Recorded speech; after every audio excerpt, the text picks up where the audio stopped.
ఇబ్రాహీంపట్నం నియోజకవర్గం విస్తృత స్థాయి సమావేశం జరుగుతున్నటువంటి ఈ శుభ సందర్భంలో పార్లమెంట్ నియోజకవర్గం భువనగిరికి సంబంధించినటువంటి అభ్యర్థిగా బీఆర్ఎస్ అభ్యర్థిగా కావ మల్లేశ గారిని కేసీఆర్ గారు నియమించడం, ఈ యొక్క కార్యక్రమానికి ముఖ్య అతిథిగా విచ్చేసినటువంటి గౌరవనీయులు పెద్దలు,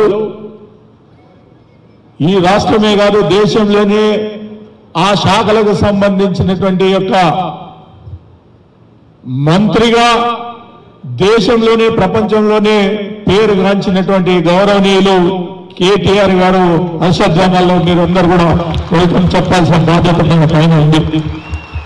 వేదిక మీద అభ్యర్థి గారు మల్లేశ గారికి, గౌరవ ఎమ్మెల్సీ ఎగ్గే మల్లేశం గారికి, వేదిక మీద ఉన్నటువంటి ప్రశాంత్ రెడ్డి గారికి, మిగతా లక్ష్మారెడ్డికి, రామరెడ్డి గారికి, చంద్రయ్య గారికి, కృపేష్ గారికి, సంగమ్మ గారికి, రమణ గారికి, అందరికీ పార్టీ అధ్యక్షులకు, అందరికీ ముఖ్యులకు, నాయకులకు, ఇక్కడ విచ్చేసినటువంటి కార్యకర్తలందరికీ నమస్కారాలు. మీకందరికీ తెలుసు నల్గొండ ఆనాడు ఉన్నటువంటి పార్లమెంట్, అటు తర్వాత భువనగిరి పార్లమెంట్ కూడా రెండు అయినాయి. కానీ నల్గొండ పార్లమెంట్ అన్నప్పుడు ఆనాడు నుంచి లెక్క పెట్టినా 50 సంవత్సరాల నుంచి కూడా మనం అందరం కూడా చూస్తా ఉన్నాం. ఎప్పుడు కూడా నల్గొండ వాళ్ళకే సంబంధించినటువంటి ఒక బిఎన్ రెడ్డికో, ఒక ధర్మభిక్షకుకో, ఒక శ్రీనివాసరావుకో, ఒక దామోదర్ రెడ్డికో, లేకపోతే ఒక రాజగోపాల్ రెడ్డికో, బూర నరసయ్య గౌడ్కో, అందరూ కూడా బయట వాళ్ళకే మనం అందరం కూడా పార్టీలో ఓటు వేసుకుంటూ ముందుకు పోయినాం. కానీ అదృష్టవశాత్తు మనకి వాళ్ళ మన ఇబ్రాహీంపట్నానికి, ఎందుకనంటే మనకు ఒక అభిమానం, కేసీఆర్ గారు మన ఇబ్రాహీంపట్నం మీద, కేటీఆర్ గారు కూడా అభిమానం ఉన్నటువంటి ఒక ఇబ్రాహీంపట్నం. ఆ ఇబ్రాహీంపట్నంలో అభివృద్ధి బ్రహ్మాండంగా తీర్చిదిద్దినామని చెప్పేసి వాళ్ళకు ఒక నమ్మకం. అందులో భాగంగానే ఒక బీసీ నాయకుడిగా మనకు కామ మల్లేశ్ గారికి పార్టీ టికెట్ ఇచ్చినటువంటి సందర్భం అని చెప్పి కూడా నేను తెలియజేస్తా ఉన్నా. మరి ఈ పార్టీ టికెట్ ఇచ్చినటువంటి సందర్భంలో మనం అందరం కూడా మొన్ననే ఇంకా మనం కొంతమంది ఇంకా కోలుకోలేదు, ఎన్నికలలో ఇట్లా అయిపోయిందనే ఆలోచనలో ఉన్నారు. నేను ఒకటే మీకు అందరికీ మనవి చేస్తా ఉన్నాం, ఇది 3వ మీటింగ్ మనం పెట్టుకున్నది. మనం అందరం కూడా ఆలోచన చేయాల్సినటువంటిది రాజకీయాల్లో జరిగిపోయిన విషయం మాట్లాడుకుంటూ పోతే కాదు, రాబో కాలంలో ఏం చేద్దామనే ఆలోచనలో ముందుకు పోతేనే రాజకీయం అనేది, అధికారం అనేది ముందుకు వస్తుందని చెప్పి కూడా ఈ సందర్భంలో మీకు మనవి చేస్తా ఉన్నాం. మరి వాళ్ళ మనం అందరం కూడా తెలుసు, ఇబ్రాహీంపట్నం అభివృద్ధి చేసినాం, ఎంత చేయాలో అంత చేసినాం. గౌరవ కేటీఆర్ గారి నాయకత్వంలో మున్సిపాలిటీలన్నీ కూడా కొత్తగా 4 మున్సిపాలిటీలు అభివృద్ధి చేసినాం. ఏ కార్యక్రమాలైనా కానీ తీసుకొని ముందుకు పోయినాం. ఇవాళ ఎక్కువ నియోజకవర్గాలకు వచ్చినటువంటి వ్యక్తిగా ఎవరైనా కేటీఆర్ గారు, మనకు వచ్చినటువంటిది 11 సార్లు మన నియోజకవర్గానికి రావడం జరిగిందని చెప్పి కూడా ఈ సందర్భంలో మనం చేస్తా ఉన్నాం. అన్ని నిధులు కూడా రావడం జరిగింది. కాబట్టి ఇవాళ చేసిన పనులు మనం చేసుకున్నటువంటి సందర్భాల్లో ఇవాళ మనం చేసిన పనులు మనం కంప్లీట్ చేసినాయి. ఇవాళ ఈ 3 నెలల నుంచి బోర్డులు పెట్టుకొని ఇనాగ్రేషన్లు చేస్తున్నటువంటి సందర్భం కాంగ్రెస్ ప్రభుత్వం అని చెప్పి కూడా ఈ సందర్భంలో మనం చేస్తా ఉన్నాం. ఆనాడు చాలా మంది మన అన్నారు, సార్ ఇనాగ్రేషన్లు చేయి సార్ అంటే ఎక్కడ పోతున్నామా, మనం ఉంటాం కదా, మనం చేసుకుంటాం కదా, మన కేటీఆర్ గారితో చేయించుకుందామని చెప్పేసి చాలా విషయాలకు మనం కంప్లీట్ గా చేసి ఇచ్చిపెట్టినటువంటి సందర్భాల్లో ఉన్నాయి. ఇవాళ వాళ్ళు సోకొకటిదైతే సొమ్మొక్కడిది అన్నట్టు వాళ్ళు ఇనాగ్రేషన్లు పెట్టుకున్నటువంటి సందర్భం కనపడతా ఉందని చెప్పి కూడా ఈ సందర్భంలో మనం చేస్తా ఉన్నాం. అయినా ఇవాళ మీరు అందరూ కూడా అదే పడవద్దని చెప్పి కూడా మీకు అందరికీ మనవి చేస్తా ఉన్నా. రాబోయే కాలంలో మనకున్నటువంటి లోకల్ బాడీస్ వస్తాయి. లోకల్ ధైర్యం లేదు కాంగ్రెస్ వాళ్ళకి లోకల్ బాడీస్ పెట్టాలనేది. ఆ 8 నెలలు 9 నెలలకు పెట్టాలనే ఆలోచనలో ఉన్నా ధైర్యం లేనటువంటి సందర్భాలు ఉన్నాయి. లోకల్ బాడీస్ కానీ, మున్సిపల్ ఎన్నికలు కానీ, అదే విధంగా మండల ఎన్నికలు కానీ, జడ్పీటీసీ ఎన్నికలు కానీ, మళ్ళా మనకున్నటువంటి ఒక పిఎస్సిఎస్ ఎన్నికలు కానీ ఇవన్నీ కూడా రాబో కాలంలో జరుగుతాయని చెప్పి కూడా ఈ సంవత్సరం మొత్తం కూడా ఎన్నికల సందర్భం. ఇవన్నీ కూడా మనం ఘాటిగా ముందుకు పోవాల్సినటువంటి పరిస్థితి. ఎప్పుడైతే లోకల్ బాడీస్ లో మనం అందరం గట్టిగా ఉంటామో రాబో కాలంలో బ్రహ్మాండంగా అధికారం చేసేందుకు తెలంగాణ ప్రభుత్వం మళ్ళీ మనం బీఆర్ఎస్ పార్టీ ఇవాళ రాబో కాలంలో ఉంటుంది అని చెప్పి కూడా ఈ సందర్భంలో మనం చేస్తా ఉన్న అధికారం మనం ఉన్నప్పుడే బ్రహ్మాండంగా ముందుకు పోయినాం కాబట్టి ప్రజలకు ఇవాళ ధైర్యంగా చెప్పుకునే విధంగా మనం ముందుండాలని చెప్పేసి మనం చేస్తా ఉన్నాం. నేను అడుగుతా ఉన్నా, ఇక్కడ ఉన్నటువంటి వాళ్ళు వ్యవసాయదారులు ఉన్నారు, మిగతా బిజినెస్ చేసే వాళ్ళు ఉన్నారు, ఆఖరికి మనం ఎక్కువ ఇక్కడ ఆధారపడినటువంటి వాళ్ళు నాయకులు కానీ కార్యకర్తలు కానీ రియల్ ఎస్టేట్ లో ఉన్నారు. నేను అడుగుతా ఉన్నా, రియల్ ఎస్టేట్ లో 4 నెలల నుంచి ఎవరైనా ఒకరు ఒక ప్లాట్ అమ్మాడా అని చెప్పేసి నేను అడుగుతా ఉన్నా. చేయలేవద్దండి, లేవట్టారా? చేయలేవద్దండి, లేదు అని చేయలేవద్దండి. చేయలేదు కదా. దరిద్రమైన ఆలోచనలతోటి కాంగ్రెస్ ప్రభుత్వం చేస్తున్నటువంటి యొక్క ప్రజల యొక్క నమ్మకాలను దూరం చేసి ఈ యొక్క అభివృద్ధిని కుంటుపడేసే విధంగా ఇవాళ అభివృద్ధి చేస్తే ఇంకా కేసీఆర్ లో కేటీఆర్ లో జ్ఞాపకం పెట్టుకుంటారనే ఆలోచనతోటి ఒక రాజకీయ కోణంలో పగపట్టి ఆలోచనలు చేస్తా ఉన్నారు కానీ పద్ధతితోటి ముందుకు పోతలేరని చెప్పి కూడా ఈ సందర్భంలో మనం చేస్తా ఉన్నాం. ఇవాళ ఎవరు ఏం మాట్లాడినా రాగానే మన ఇబ్రాహీంపట్నం మీద పడ్డారు. ఇవాళ బ్రహ్మాండంగా అభివృద్ధి చేసే కార్యక్రమాల్లో పెద్ద ఎత్తున ప్రపంచంలోనే అతిపెద్ద కార్యక్రమం తీసుకున్నటువంటిది ఒక మన ఫార్మాసిటీ. చాలా మంది అనుకున్నారు ఏదో అయిపోతున్నాయని. ప్లాట్లు ఇచ్చినాం, 6000 ప్లాట్లు ఇస్తే ఇంతవరకు గతి లేదు. ఇవాళ రియల్ ఎస్టేట్ కోసం కేసీఆర్ గారు చేసినటువంటి ఒక పని, కేటీఆర్ గారు చేసినటువంటి ఒక ఫార్మాసిటీ అభివృద్ధి చేస్తే 1,00,000 కోట్ల పెట్టుబడి మన నియోజకవర్గానికి వచ్చేది. ఇంచుమించు 20 నుంచి 25 వేల మందికి జాబులు వచ్చాయి. అవన్నీ కూడా పోయినటువంటి సందర్భాలు ఉన్నాయి. ఇవాళ నియోజకవర్గంలో చాలా కార్యక్రమాలు ఇంకా పెద్ద ఎత్తున తీసుకోవాలని ఒక ఆలోచన పెట్టుకున్నాం, కానీ అవన్నీ కూడా అడియాసలైనటువంటి సందర్భాలు ఉన్నాయి.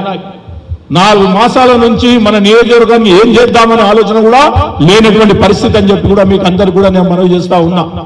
ఆలోచన కాదు, చేసిన శాంక్షన్లు చేసిన పనులు చేయలేనటువంటి దరిద్రమైన ఆలోచనలో ఉన్నటువంటి పరిస్థితి అని చెప్పి కూడా ఈ సందర్భంలో మీకు అందరు కూడా నేను మనవి చేస్తా ఉన్నా.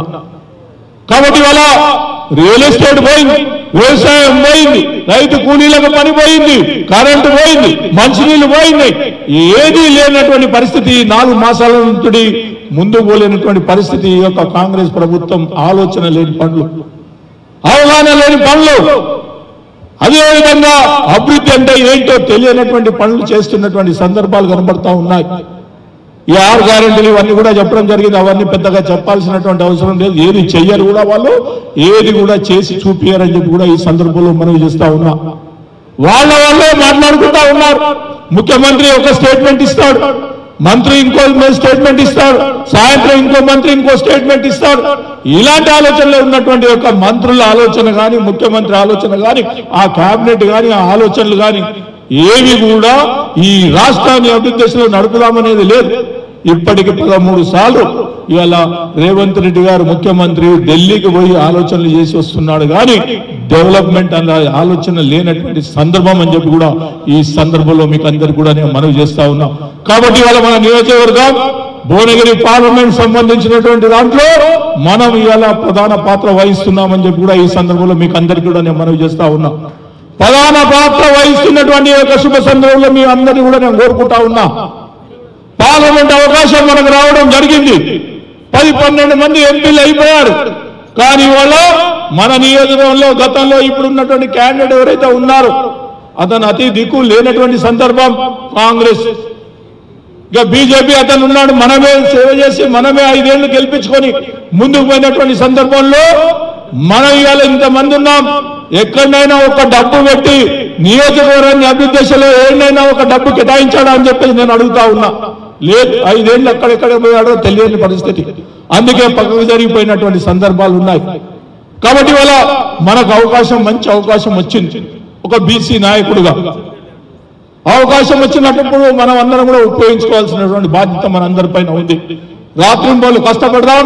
ఎట్టి పరిస్థితిలో మనం ఈ యొక్క 7 పార్లమెంట్ నియోజకవర్గాల్లో మన ఇబ్రాహీంపట్నం అత్యధిక మెజార్టీ మనం తెచ్చుకునే విధంగా ముందుకు పోదామని చెప్పి ఈ సందర్భంలో మీకు అందరికీ కూడా నేను మనవి చేసుకుంటా ఉన్నాను. ఇవాళ బీఆర్ఎస్ పార్టీ వాస్తవానికి కేసీఆర్ గారిని ఎన్నో ఇబ్బందులు పెట్టాలనే ఆలోచనలతోటి కేటీఆర్ గారు కానీ పార్టీని కానీ ఏదో చేయాలనే ఒక తపన వాళ్ళు ఈ 4 మాసాల నుంచి కాంగ్రెస్ చేస్తా ఉంది. వేరే ఆలోచనలు లేవు. ఎవరినైతే మభ్యపెడితే బీఆర్ఎస్ పార్టీ స్థాపితమవుతుందో అనే ఆలోచనలో ఉన్నారు. కానీ ఇవాళ బ్రహ్మాండమైనటువంటి ఆలోచనలు రేపు భవిష్యత్తులో మీరు చూస్తారు కదా. లోకల్ బాడీస్ కానీ ఈ ఎంపీ సీట్లు కానీ అన్ని కూడా పెద్ద ఎత్తున మనం మెజార్టీలో గెలుస్తామని చెప్పి కూడా ఈ సందర్భంలో మనవి చేస్తా ఉన్నా. దేవుని దయ వల్ల ఇంకొక 3 మాసాలు వెనుకకు వచ్చినుంటే బ్రహ్మాండంగా ఉండేది. ఈ ఎన్నికలు ఒక 3 మాసాలు ఎందుకు వచ్చినుంటే బ్రహ్మాండమైన ఓవర్ మనం ఇంట్లో కూర్చున్నా గెలిచిపోయే పరిస్థితి వచ్చేది. కానీ ఇవాళ చేసిన కాంగ్రెస్ 4 మాసాల నుంచి చేసినటువంటి కార్యక్రమాలు ఇవాళ ప్రజలందరూ కూడా ఇళ్లలో చెప్పుకుంటా ఉన్నారు. కానీ ఇవాళ చెప్పండి, ఆశ పెడతారు వాళ్ళకు, మాట ఇచ్చినాం సాధిస్తాం, ఎన్నికల తర్వాత మీకు ఇస్తాం, ఎన్నికల కోడ్ వచ్చిందని అబద్ధాలు ఆడే పరిస్థితి వస్తుంది. ఎన్నికలు వచ్చిన తర్వాత ఎవరు ముఖం చూడరు, వాళ్ళంతలో వాళ్ళే తన్నుకునే పరిస్థితి వస్తుంది. వాళ్ళంతలో వాళ్ళు గుంజుకోవడం, గ్రూపులు మీటింగ్ పెట్టుకోవడం, ఏ పంచాయతీ పెట్టుకుని రాష్ట్రాన్ని అదో పది చేయే పరిస్థితి వస్తుంది. కానీ వాళ్ళు ఏది సరిగ్గా చెయ్యరని చెప్పేసి కూడా మనం ముందుకు పోవాల్సిందే. చేసే మనం ముందుకు పోయి చెప్పుకుందాం. చేసినాం, ఈ పద్ధతిలో మనం ముందుకు పోయినాం, ఈ డెవలప్మెంట్ చేసినాం, ఈ కార్యక్రమాలు చేసినాం, కేసీఆర్ ఉన్నప్పుడు ఇట్లా వచ్చినాయి, అవన్నీ కూడా మనకు ఉన్నటువంటి కార్యక్రమాలు, సంక్షేమ కార్యక్రమాలు చెప్పుకొని ముందుకు పోదామని చెప్పి కూడా ఈ సందర్భంలో మనం చేస్తా ఉన్నాం. కాబట్టి దయచేసి మిమ్మల్ని అందరినీ కోరుకుంటా ఉన్నాను, ఇవాళ మీ అందరూ కూడా కష్టపడి ప్రతి ఒక్కరు కూడా ఎట్లయితే బూత్ స్థాయిలో మనం ఉన్నామో, మన కమిటీస్ ఉన్నాయో అన్ని ఉన్నాయి, అందరం ఉన్నాం, ఆ పద్ధతిలోనే ముందుకు పోదాం. ఆ పద్ధతిలోనే ఎన్నికలు మనకున్నటువంటి పరిస్థితుల్లో ముందుకు పోయి సక్సెస్ అవుదామని చెప్పి కూడా ఈ సందర్భంలో మీకు అందరికీ కూడా మనవి చేసుకుంటా ఉన్నా. కాబట్టి దయచేసి ఇలా కావ్య మల్లేష్ గారిని మన అభ్యర్థిగా కేసీఆర్ ఇచ్చినటువంటి శుభ సందర్భంలో వారిని అత్యధిక మెజార్టీ గెలిపియాలని చెప్పి మీకు అందరు కూడా నేను మనవి చేసుకుంటూ, ఇవాళ ఇంకా చాలా విషయాలు మనకు చెప్పడం జరుగుతుంది. కేటీఆర్ సార్ గారు నిజంగా కూడా అతి కష్టపడి ఇవాళ ఈ రాష్ట్రాన్ని, హైదరాబాద్ ను ఏ దిక్కులో మీరు పోయినా, హైదరాబాద్కి ఇవాళ మనం పోవాలనుకున్నా ఎల్బీ నగర్ నుంచి మనం హైదరాబాద్ సెంటర్ లో పోవాలంటే ఇలా 15-20 నిమిషాల్లో పోతున్నాం. ఆనాడు గంటన్నర అయినా కానీ పోలేనటువంటి పరిస్థితిలో 36 బ్రిడ్జిలు కట్టించినటువంటి బ్రిడ్జిలు కట్టించినటువంటి ఘనత బ్రహ్మాండమైనటువంటిది కేటీఆర్ ప్లాన్ ఈ రాష్ట్రంలోనే. ఎందుకంటే మీరు కూడా చూడాలి, ఐకాన్ అనేది మనకు అందరికీ కూడా గుర్తించినటువంటి వ్యక్తి. ఇవాళ ఇబ్రాహీంపట్నంలో పెద్ద ఎత్తున ఫాక్స్కాన్ కంపెనీ అది ఎక్కడ పోయిందో మనకు అర్థమైతే లేదు. తీసుకుపోతాం బెంగళూరు అని చెప్పేసి వాళ్ళు వచ్చిపోయినారు. రాత్రి వాళ్ళు మీటింగ్ పెట్టి మళ్ళీ తెల్లవారిని మీటింగ్ పెట్టి సార్ మేమంతా కూడా సహకరిస్తామన్నారు. మళ్ళీ అతిగతి లేదు, దాని మీద రివ్యూ లేదు, ఆలోచన లేదు, విజిట్ లేదు, ఏది లేదు. ఇవాళ ఫార్మాసిటీలో ఉన్నటువంటిది రియల్ ఎస్టేట్ చేస్తామని చెప్తా ఉన్నారు. రియల్ ఎస్టేట్ చేస్తే పొల్యూషన్ ఉండదా? అబద్ధాలు ఆడి ఆనాడు పొల్యూషన్ వస్తుంది, ఊర్లన్నీ ఖరాబ్ అయిపోతాయని చెప్పిన వాళ్ళు ఇవాళ సగం రియల్ ఎస్టేట్ చేస్తారట, సగం ఫార్మాసిటీకి ఆల్రెడీ మాట్లాడుకున్నటువంటి సందర్భాలు కనబడతా ఉన్నాయి. కాబట్టి ఇవాళ మనం చూస్తూ ఉందాం, అంతేవరకే కానీ వీళ్ళు చేసే పనులు ఏవి లేవని చెప్పి మరొకసారి ప్రజలకు తెలియజేసి మనం అందరం కూడా ముందుకు పోదామని చెప్పి మనకు అందరం కూడా ఇవాళ కష్టపడి పనిచేద్దాం, కావ్య మల్లేష్ గారిని గెలిపించుకుందామని చెప్పి మరొకసారి మనవి చేసుకుంటూ జై తెలంగాణ.